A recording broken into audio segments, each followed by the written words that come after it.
Welcome to TradeTheNBI.com. This is John. This report is for the 12th. Kind of a strange day the other day.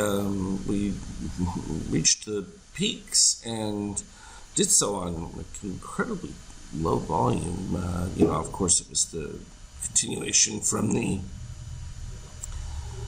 passing of the COVID bill and, that massive stimulus and trying to figure out where things are going to go from there. Of course, you can see it's mostly filled back already. Itself continued rising. Red DOC breaking into a new zone, in fact, at 7.15 right there. So that's all powerful as far as maintaining things. What you're seeing is an interesting move in the power mode too, where literally dropping below the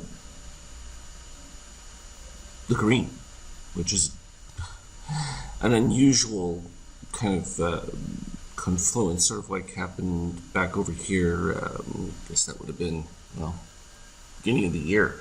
So it's usually a significant change in algos, and when that happens, we definitely start paying attention.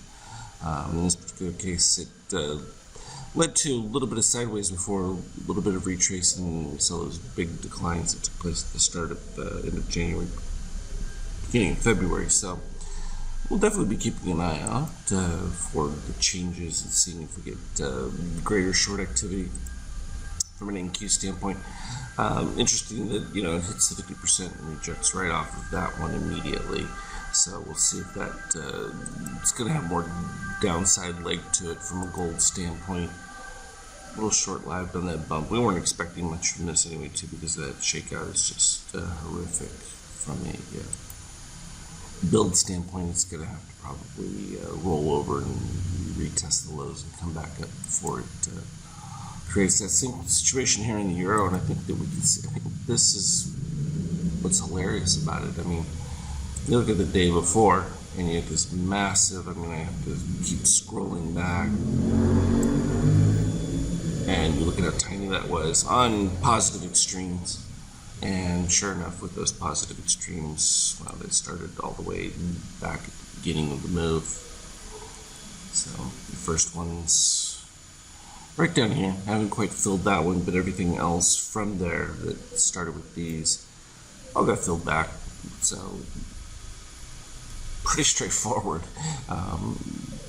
And I think they're probably going to see a little bit more weakness within that. But right now you're in a positive spread right here with the dip of orange, but didn't quite go below red in this case. And be interesting because the rejection here of green to cyan, that would definitely lead to the move closer towards what was the low of this candle right here, around the 38.94 range. So it's pretty clear from the diagram on it. Anytime you start pushing to highs on super low volume, you're going to have trouble maintaining that. So it's kind of what we're seeing. As always, though, I will put anything relevant on the Skype chat. Trade well. We'll talk again later.